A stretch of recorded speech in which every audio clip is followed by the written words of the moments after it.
It's very hard to start almost anything ideally.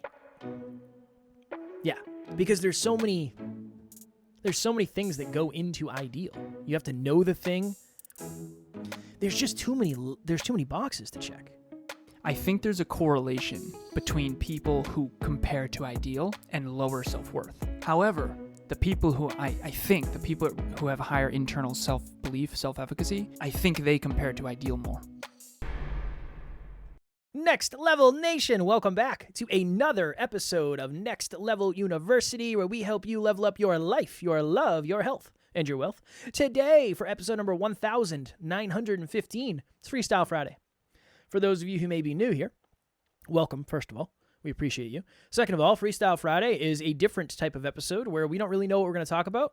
It will be in holistic self-improvement because that's essentially all we talk about. But yeah, Freestyle Friday is a little bit more flowy. We don't stick to a strict schedule. What do we got for us, Kev? This was my thought. I did a podcast breakthrough session today with a wonderful human. Shout out to Todd. And Todd logged in and he said, dude, the thing I really want to focus on is I want to focus on my workflow. I feel like I don't have enough time to do all the things I want to do. And I said, look, man, I can tell you what I do, but what I do is drastically different than what you do because you're year one, we're year 8. Most of what I say to you is just not going to make sense. It's just not going to be valuable. I said, with love, I think what you need to do is you need to change the target. Right now, you're doing 1.5-hour guest episodes. You're doing the audio editing. You're doing the video editing. You're doing your social media. You're doing all this stuff. I think we need to simplify and we need to go back to basics and we need to restart where you would have started. So here's my thought for today's episode. We've talked about this, but I just want to reiterate it because I think it's super valuable. There's a drastic difference between ideal, I almost forgot what I was going to say, and realistic. Ideally, yes, every day. The alarm clock would go off at 6 o'clock. You'd roll out of bed. You'd float off into the ice bath. You'd do your 20-minute ice bath while you counted your billions and billions of dollars. And then you'd go off and get in your helicopter and do whatever it is. Ideally, well, excuse me. Helicopters are not as safe, man. Understandable. No. I don't anything that flies through the air at a fast rate of speed. You know what I mean? You know when spacecrafts come back from space, they go like 22,000 miles an hour or something? Yeah, it's wild. You imagine how fast that is? How much safer are planes than helicopters? Check this out. Let's see what we got. Flying in a commercial airplane is generally safer than flying in a helicopter. Thank you for that breakthrough. That's terrible stats. Thank you. Commercial air travel. Since 1997, the fatal accident rate for commercial air travel has been no more than 1 in 2 million person miles flown. From 2018 to 2022, the fatal accident rate for commercial helicopters was 0.77 per 100,000 flight hours. Yeah, so it's not close. Ooh, it's that's not close. Helicopters are wildly less safe. It's like 20 times less safe? I would have to crunch the numbers. Let's say it's 20 times less safe. Significantly less safe. But the least safe thing, everyone out there, public service announcement, wear your seatbelts. The least safe by far is cars, motor vehicles. I'd say particularly motorcycles, man. Yeah, motorcycles. Yeah, dangerous game. Dangerous game. That's what I was talking to this client about. I said, yeah, ideally you would do this and you would do this and you would do this and you would do this, but realistically that's not where we are. And I think that as we're getting closer and closer to the beginning of 2025, we all want to come out of the gate hot. And we're all going to try to set up realistic things. And I am leaning into, we're all going to want to set up ideal things. I'm leaning into realistic because realistic you can build on. So this was my example. Back when I used to play baseball, in my backyard, it would be ideal if I could play catch with someone. Call up one of my friends, hey, can you come over? Let's hang out. Let's play catch. I want to warm up the old whip. That would be ideal. Realistically, I got one of those rebounders, so I could throw a ball against the net and it would bounce back, and I could practice throwing and I could practice catching. Do I want to do that all the time? No. That's more of a supplement. But things aren't always going to be ideal, and I think just getting to the root of that earlier is beneficial, and especially now that we have a new year starting here shortly. So that's my thought. That made me think of when I was a kid. I had a very, very, very mini basketball court. And for some reason it had 2 hoops, even though Didn't need 2 hoops. I mean, this thing was tiny. But I had one of those retrievers. No. It's underneath the net where I can just sit at the foul line and shoot over and over and over again. It made me think of that.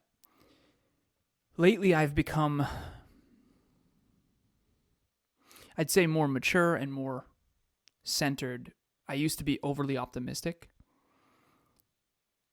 And I think staying optimistic in the long term is still very important because the compound effect really can blow your mind.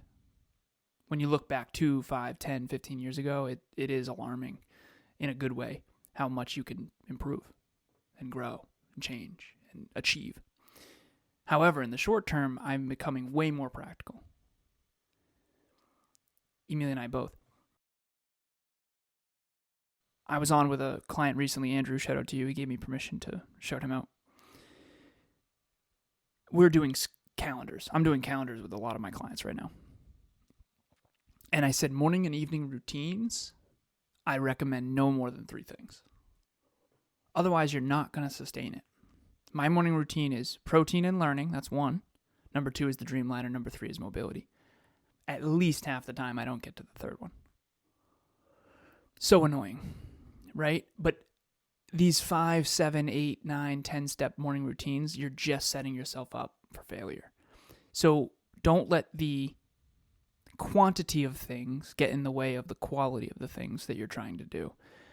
And the ideal would be we'd all wake up at exactly certain time and we'd roll out of bed and we'd do 8 things to prime ourselves for a perfect day.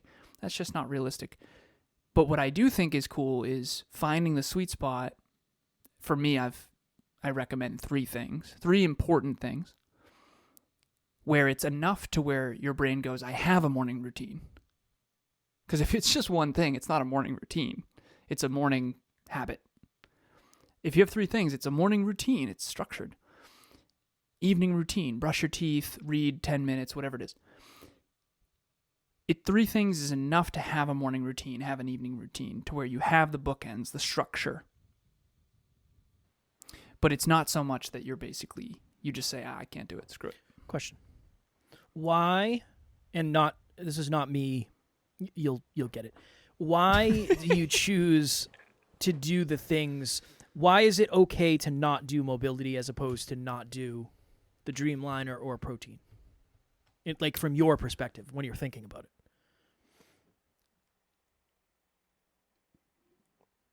Because I have my own thoughts. Like, I miss the Dreamliner, and then I do it the next day. You know what I mean? I haven't been making up for it when I miss it. Oh. I haven't been. Appreciate your honesty. Yeah, you'll see like December 9th, 2024, and then the next one will be like December 12th. So there's just some days missing. That's my thought on mobility, is you can't make up for mobility, but you can make up for journaling. You know what I mean? Yeah. I think can't procrastinate. My original answer when you first asked that was I try to do it in that order, and mobility is the 3rd thing, so it just falls off. Because if I don't get in the shower by a certain time, I'm screwed. Well, we've heard about your shower. It must be about at 11 a.m., probably about 9:50. Got to jump in there. About 4 hours. No, and sometimes I don't even shower. My morning routine of brushing my teeth, getting myself ready. Dude, all right, this is going to sound bougie. The females listening will understand. And again, I know that I don't have that long of hair. Dude, it is a whole thing. Oh, for Fletcher's sake. I'm serious. Hey, real talk. The females listening will understand. When you have long hair, Kev, we can't just throw on a bro hat, man. How long is it? Longer than you think. How long? Yeah, the way that I wear it, this. If you were to let it go down, how far would it go over your face? Below my chin, for sure. You just never see it that way. I need a picture. I need a morning picture. Dude, I can put it up in a bun, for sure. Easily. Okay, fair. Easily. Yeah. The point that I'm making is, for the females listening, I don't fully see you because I know that this is nothing. But dude, when you're a dude and you are not okay, or you're okay with aging poorly, you don't have any, you don't worry about it. You just wake up and you're good.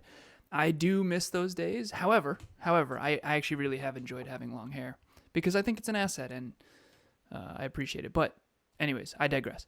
Morning routines. 3 things. Any more than that, you're probably kidding yourself. Or you're at a different phase of life, because back when it was less busy and we didn't have as large of a team and I didn't have as many clients, and I had a much more intense morning routine back then, and I never missed. I remember I never missed foam rolling. I never missed a workout. I don't miss workouts now, but ultimately the real answer is, number 1, it's because it's third, and number 2, it takes the most time. Makes sense. See, Dreamliner for me is third. So what's that's yours? The one. Oh boy. I do the same exact thing. Wake up, go to the bathroom, take out my earplugs, Hair and makeup. weigh myself, hair and makeup, weigh myself, go get my energy drink from the fridge, throw down my yoga mat, AirPods in, and then, so yeah, it's mobility while learning, batch WhatsApp, and then it's supposed to be Dreamliner, but if it's close to the gym, then I just go to the gym, and then I'll just do the Dreamliner later. So it should be mobility / learning, WhatsApp, and Dreamliner, but sometimes the Dreamliner doesn't get done until after I get back. I'm always thinking in my head, what can I procrastinate till later? One of the other things, too, for me, and I got to dial this in, is sometimes it's not the learning, it's choosing what to learn. For me, if I don't have a book that I'm loving or a specific course, I'll spend a lot of time trying to find something on YouTube. So lately I've been doing a lot of TED Talks, but it takes me a while sometimes to find one that I'm interested in.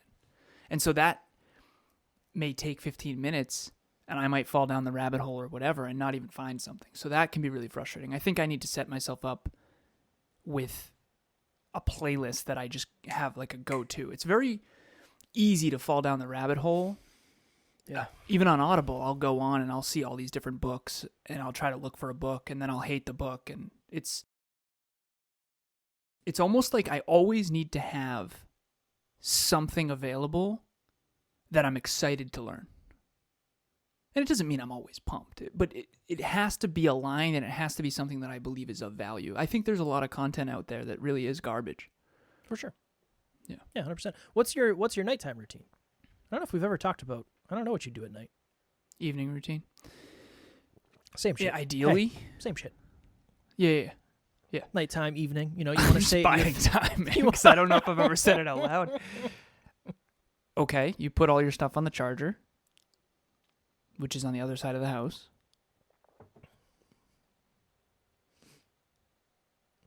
Brush your teeth, read, and then bed.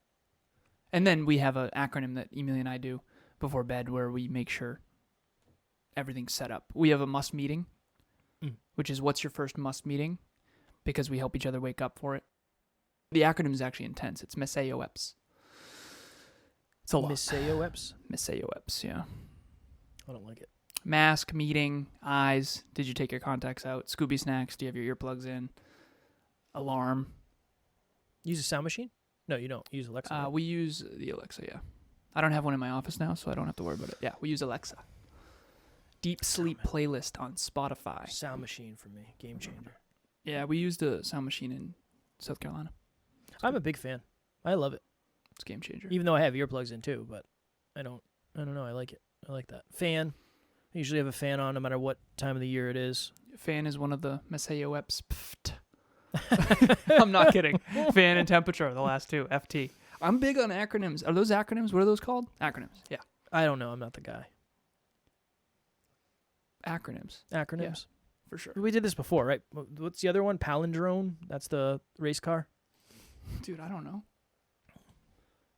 What is... I don't feel like I have a night, an evening routine, really. Maybe What should it be? Let's do it. Well, I mean, Yeah, an acronym is a word created by combining... So FOMO is an acronym, fear of missing out. Yep. I mean, I do the same thing. It's brush my teeth, mouthwash, sound machine on, Cartwheels. fan on, cartwheels, earplugs, mouth tape. See? Yeah. I gotta. You ever miss any of them? I gotta order more nose strips. No. Yeah, we have an acronym to make sure we don't miss. Doesn't feel like a routine, though. That feels like more like a task list. Yeah. I feel like I should have like a warm glass of tea before I go to bed. I feel like that would help me sleep better. Well, dude, if you want to count this, you do meal, big meal. We have dessert. We call it dessert. Always with dessert. I can't do it like you do, though. Gotta do dessert. And then you transition. No stim. So you turn off the projector. You turn off whatever. It used to be the TV. Now it's the projector. I actually put up a projector shelf now. Dude, this thing is unbelievable. I'll send you a picture. I keep telling you it's unbelievable. For those, dude, it's so good. Anytime you've ever heard Alan say, I'll send you a picture of something, he never has for me. Just so you know. I'm not seeing the stuff that he's talking about. Between you and I, the last thing I want to do is be on my phone late at night. You know? Alan texted me today, and he's like, hey, man, who is that person we interviewed early on that had the TEDx talk? It's like, dude, that's what you got? That's what you got from me? I sent him 2 names. He said, nah, none of those. She had a TEDx talk about emotional availability or emotional presence. It was about relationships. We loved Jennifer. Her. It was Jennifer Nurtick? No. Jennifer. No, it was earlier than that, man. I looked today. I would recognize the name. Not Steph Carinia, because I don't think she had a TEDx talk. No, it wasn't her. There was another one. It was about emotional presence or something like that. Like, it was about intimate relationships. There was 4 reasons. Okay. Hold on. I can see her. I can see her face. You know who I'm talking about. Maybe. Did we interview her in your mom's basement? Probably. Or it was in my sister's room. I think it was in the early days. But I remember I was blown away by that interview. Oh my gosh. We loved her. We were a big fan.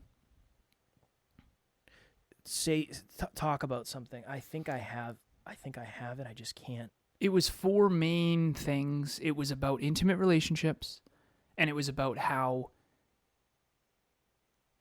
if you're not emotionally present, you can be physically present but not emotionally available. It was that. I cannot find this freaking TED Talk. I think it's TEDx. I don't know if it's TED or TEDx, but I don't remember her name, and I looked it up on our podcast as well. I couldn't find it.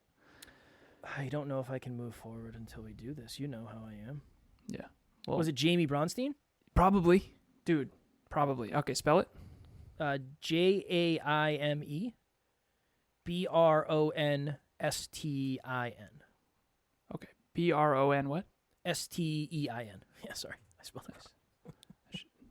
Jamie Bronstein TED Talk. No, I don't think so, man. It's got to be. No. Okay, no, it's not her, man. Hold on. There's I can see this person. Like, I can physically see her in my mind. I just cannot remember her name to save my life. It started with an M. We're just wasting everyone's time right now, though. I know, but you know me. I can't move forward until we do it. By the way, to make this valuable for everyone, this is a superpower for Kev.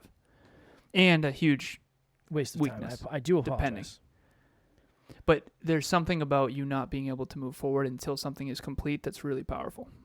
Assuming it's the right stuff. Obviously, this. Well, I think this is because we've been trying to do it all day. Well, I'm trying to send it to a client who I know it's really valuable for, and I also want it in my playlist on YouTube. I have a playlist on YouTube that has curated content that I think is super valuable, and I want to make sure because I remember this TED Talk was those are fundamentals that everyone needs to be aware of, and I also want to do a Conscious Couples podcast episode on it too. So let me know when you find it. I don't know if I'm going to be able to. Okay. I would. I just don't want to waste, like you said, I don't want to waste everybody's time. Oh, that's so frustrating to me. What was the original point of this episode? Freestyle Friday? Yeah, it's a great question. The original point was ideal versus realistic. I know it doesn't feel good to just do realistic all the time, but I think of it this way. You can't start realistic almost ever. Like, you're most likely not going to go from not going to the gym to going to the gym 5 times a week and having perfect workouts. It's just not going to happen. You keep screwing that up. You just said you can't start realistic. You can't start ideal. You should start realistic. I don't know why I did a podcast growth episode about this today too. So I don't know why. Hopefully I didn't mess it up as much in that as I have this, because there was no one there to check me. It's very hard to start almost anything ideally. Nice. Yeah, because there's so many things that go into ideal. You have to know the thing. There's just too many boxes to check. Do you compare it to ideal? Maya Diamond. Nice. Dude, that's the one. 100%. Maya Diamond. 100%. Nice job, dude. Yeah. It always... You're absolutely right. Is that It's the Maya one? Diamond. Yes, 100%. I can see her in I my can head. tell. Maya Diamond TED Talk. Boom, Nice. there it is. Nice. Nice work, brother. That was in your mom's basement. the surprising key to building a healthy relationship that lasts. Boom. Big Done. And yes, we were a very Huge big fan. fan, man. Which was- Thank you so much. I'm going to You're send welcome. this to my client. Way to go, man. I knew you'd know. That's why I asked you. Because I knew you'd know. I remember a lot and nothing at the same time. You sent me like 6 names, but we got there. We got got there. there. Nice job. Not man. as early as you think, though. I have not no as- idea, man. Not as early. We're talking hundreds. In the hundreds for sure. No, I'm curious. There's got to be in the hundreds. Do you compare to ideal? Probably not as much as you would think. No. I think there's a correlation between low self-worth and comparing to the ideal. Holy crap. Sorry. I'm pulling up the Maya Diamond interview. That was us. 306. Dun. Creating Yeah, an yeah, amazing yeah. relationship with Maya Diamond. Episode 306. That was deep in. That was our old interview. Oh, Our yeah. old It was in the intro. basement. Our old intro. Yeah, I remember. kid. I remember my seat. I remember all of it. Oh, man. Not good. Next Level Nation, what is happening? If you've thought to yourself, I want to try coaching, but you don't really know where to start, group coaching would be a wonderful place for you. That's really why we created it in the first place. We start a new round every 90 days. So if you're hearing this, go to the website, nextleveluniverse.com, and we have the landing page where you can actually hold your spot right now. Even if there's a group going on right now, you can still lock your spot for the next one. The biggest thing that we've seen is as we get closer and closer to the date, unfortunately, some people end up missing. The group fills up and they can't do it, and then they end up regretting that. So please head over to the website. The link will be in the show notes, and we would love to see you there. For those of you who weren't around back then, you weren't listening to us 1,700 to 1,600 episodes ago, almost nobody was doing virtual video. So we had an audio interface. I still have it. Actually, no. Yeah, no, I still have it. And we would plug Alan's iPhone into this audio interface, and we did something called mix minus, so you could record the call through the mixer into Audacity. And we had Was no this video. Pre-Zoom, pre-StreamYard. I mean, Zoom existed, right? Just Yeah, but they weren't. nobody yeah. really used it. It wasn't until after COVID that Zoom and StreamYard and all those started becoming normal. We used to remember we did iPhone FaceTime audio because it was higher quality? Yeah, somehow. Yeah, way higher quality. Makes Yeah. sense because you're on Wi-Fi. Well, that was the Versus the- hack. Yeah, That was the hack cheat back code. in the day. Like, hey, I got something for you.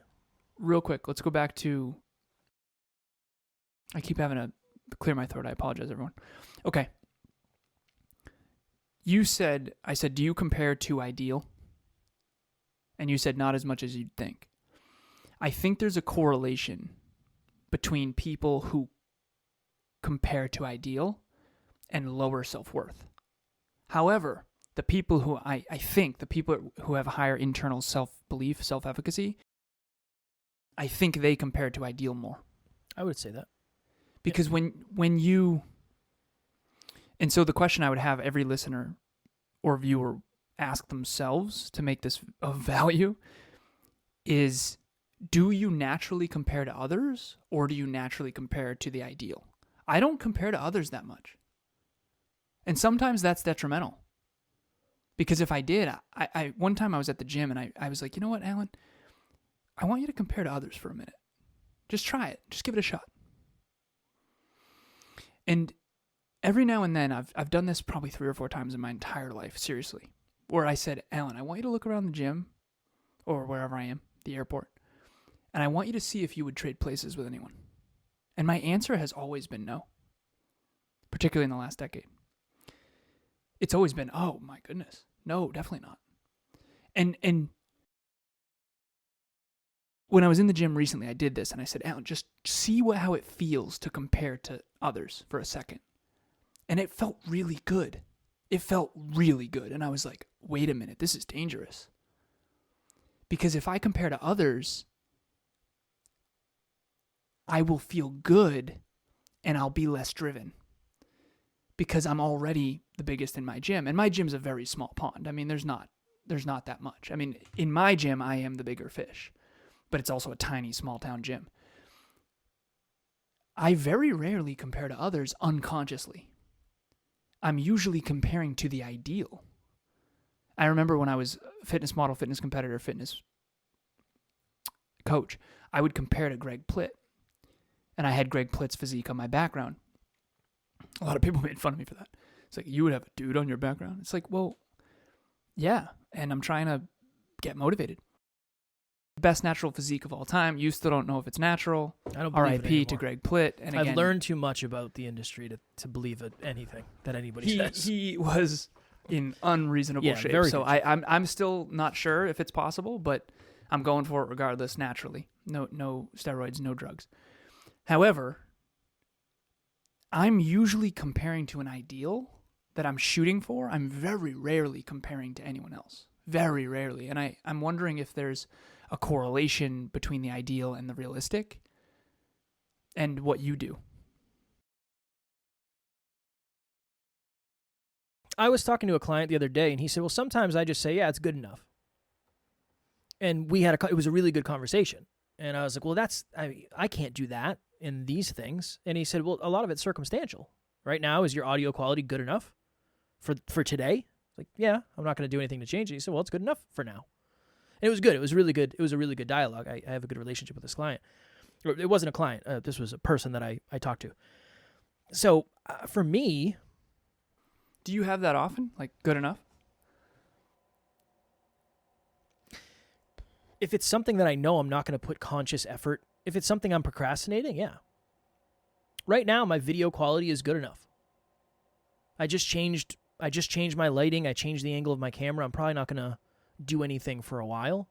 It doesn't mean it couldn't get better. It doesn't mean it's as good as it's ever going to be. It's just that iteration happened, and now it'll be however long before another iteration happens. Is it good enough for now, or is it good enough? That's it? That's the question. Oh, yeah. For now. Yeah. But Nothing's... are there ever times where things are good enough in general for you? I don't think I don't finish things and go, good enough. You know how hard it was for me to put up that projector on level? It's slightly on level. Dude, it bothers me every second. And again, that's the perfectionism, conscientiousness. We joke OCE, obsessive compulsive excellence. It's also somewhat OCD. But I have to be very careful with what I do because I have that.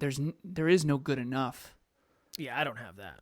I hung our TV and then it was a little off. I was like, all right, cool, that's fine. Don't let that bother you. That's why we're a good team, man. Well, here's the thing. I don't. If I didn't have the level, I wouldn't know it wasn't level. And I'm not going to notice it when I'm sitting on the couch, so it's not that big of a deal. But it's the principle. I think it's the principle. I was listening to a book today, and he was talking about how, I don't know, it was back in the, very, very, very, very long ago. And he was talking about how somebody hired a sculptor to make sculptures of the gods or whatever it was. And it was taking the guy longer than expected. And they said, why is it taking you so long? And he said, well, I'm doing the back too. I'm going to sculpt the back as much as I do the front. I feel like that's something you would do. I would. Oh, for sure. Yeah, I do the front, throw that bad Larry right on the wall, done. Well, to make this valuable for everyone else, I've noticed some people tie their self-esteem very much to the quality of their work. That is me. My self-esteem is deeply connected to my body of work. I was on a podcast 2 weeks ago, and the dude opened. I was so pumped. It's like, oh my God, you see me? I probably fanboyed. He said, you have an incredible body of work. And I was like, oh my God, thank you so much.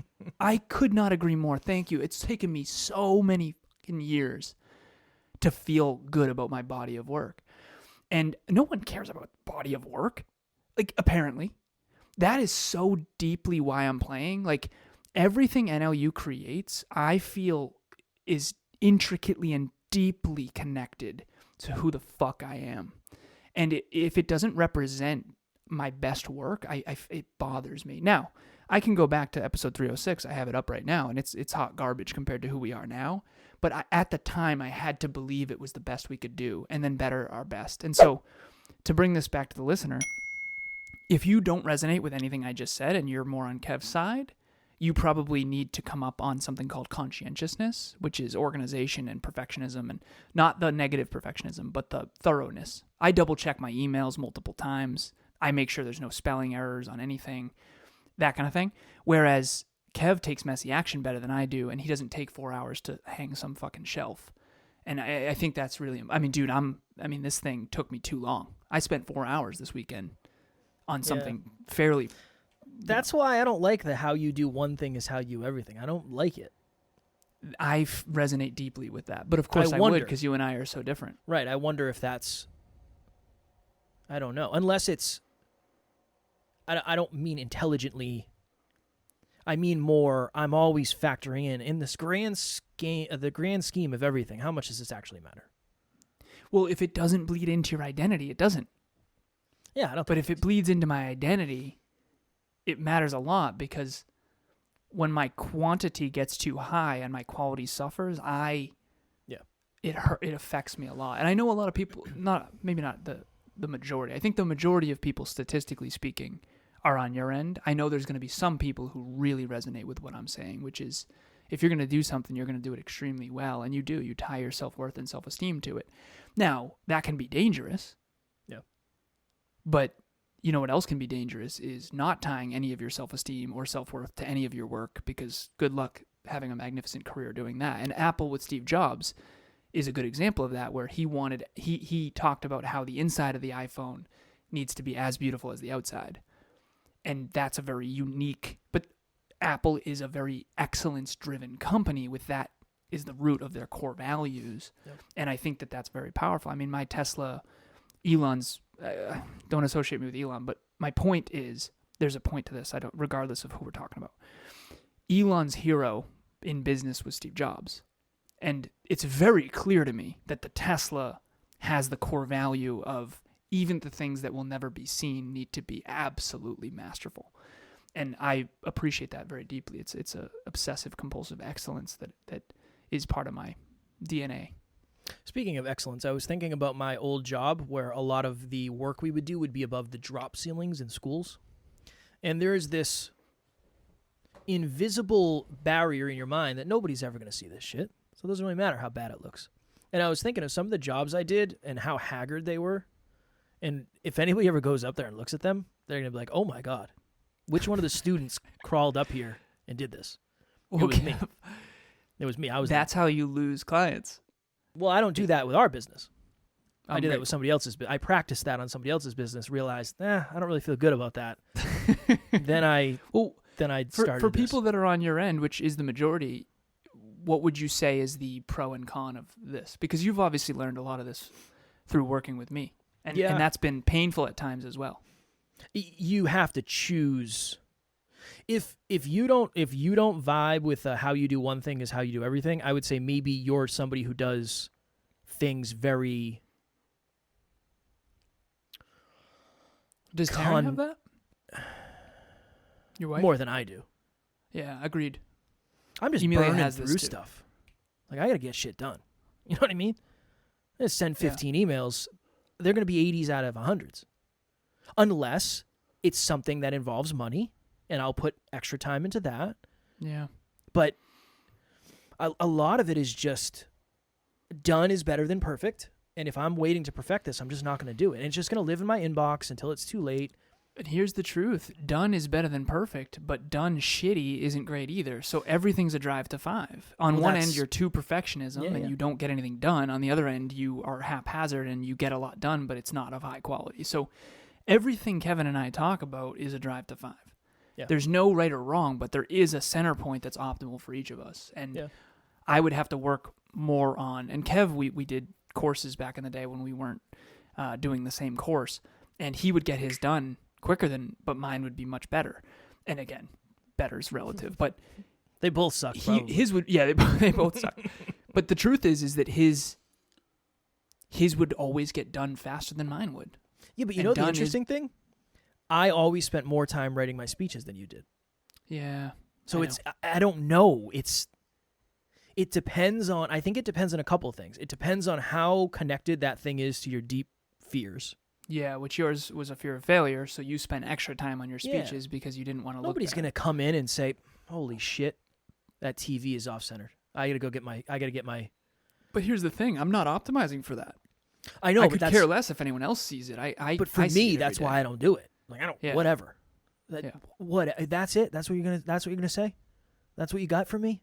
Nothing, good to see you as well. Yeah, no, it's not level. I don't care. Don't worry about it. I'm not worried about it. You shouldn't be worried about it. For those of you out there right now who have critical parents, you're sitting there going, yeah, my in-laws would come over and say, hey, you know that TV's not level, right? Yeah. You didn't I did have not super have that. critical. Yeah, you didn't have that. So Yeah, there wasn't a lot of parenting going on. I mean, a lot of the time. I know some people who have parents that are, oh, did you know your earrings don't match? It's like, can you fuck off? You know?